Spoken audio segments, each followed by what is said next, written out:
The White House claimed victory in a tense showdown with Colombia on Sunday after a clash over the deportation of migrants from the U.S. President Donald Trump had threatened steep tariffs on Colombian imports and other sanctions in response to Colombia's refusal to accept U.S. deportation flights carrying migrants. This confrontation marked a significant strain in the relationship between the two nations, longtime allies in anti-narcotics efforts. The Trump administration framed this episode as a warning to other countries that might try to obstruct its crackdown on illegal immigration.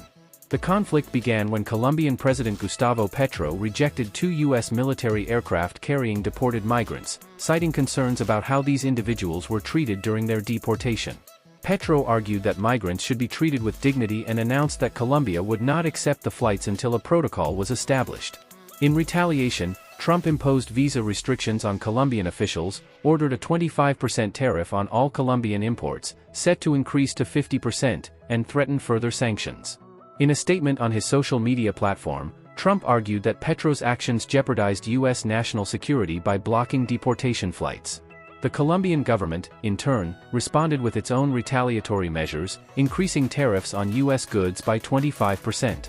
However, after a series of negotiations, the White House announced that Colombia had agreed to Trump's terms, which included the unrestricted acceptance of deported migrants, including those arriving on U.S. military aircraft. Trump's press secretary, Caroline Leavitt, clarified that the tariff measures would be held in reserve, but the U.S. would continue to enforce visa restrictions on Colombian officials and increase customs inspections until the deportation flights were successfully resumed. Colombian Foreign Minister Luis Gilberto Murillo later declared that the impasse had been overcome, and Petro reposted the White House's statement confirming that the crisis had been resolved. He also added that Colombia would guarantee the return of its citizens under dignified conditions. The episode underscored growing tensions between the U.S. and Colombia, particularly since Petro took office in 2022 as the country's first leftist president.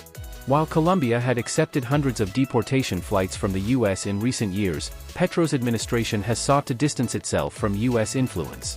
The confrontation also highlighted Colombia's increasing role in the flow of migrants through Central America, many of whom are attempting to cross the U.S.-Mexico border.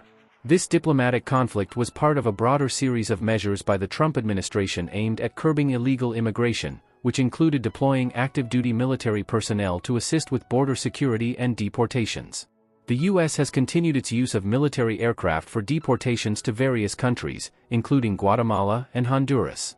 The crisis with Colombia, however, exposed the vulnerabilities of U.S. foreign relations in the context of its immigration policies.